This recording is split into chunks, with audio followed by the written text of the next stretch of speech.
నమస్కారం, కేఎన్ఎన్ టీవీకి స్వాగతం. ఇప్పుడు వార్తల్లోకి వెళ్దాం. ప్లాస్టిక్ రహిత సమాజం కోసం ప్రతి ఒక్కరు సహకారం అందించినట్లయితే పర్యావరణ పరిరక్షణకు తోడ్పడిన వారవుతారని రాష్ట్ర ఆగ్రో ఇండస్ట్రీ కార్పొరేషన్ చైర్మన్ కాసుల బాలరాజ్ అన్నారు. హైదరాబాద్ లోని చర్లపల్లి బయోడిగ్రేడబుల్ ఫ్యాక్టరీని పరిశీలించారు. ఈ సందర్భంగా మాట్లాడుతూ నేటి సమాజంలో ప్లాస్టిక్ వినియోగం వల్ల జంతువులకు, మనుషులకు అనారోగ్యం బారిన పడి ఆసుపత్రుల బారిపడి లక్షలు ఖర్చు చేసుకుంటున్నారు. ప్లాస్టిక్ భూమిలో అంతరించిపోయే విధంగా ఉండాలని, అందుకు అనుగుణంగా బయోడిగ్రేడబుల్ ద్వారా తయారు చేసిన ఉత్పత్తులను వాడినట్లయితే ఎలాంటి అనారోగ్యాలు దరిచేరవన్నారు.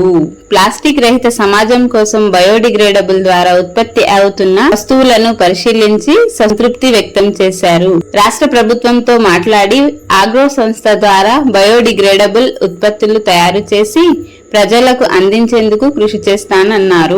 ఈ సందర్భంగా ఫ్యాక్టరీ ప్రతినిధులు కార్పొరేషన్ చైర్మన్ కాసుల బాలరాజ్ కు మెమెంటోతో సత్కరించారు. ఈ కార్యక్రమంలో ఆగ్రోస్ ఎండి రాములు, కంపెనీ ప్రతినిధులు సురేష్ గౌడ్ తదితరులు పాల్గొన్నారు.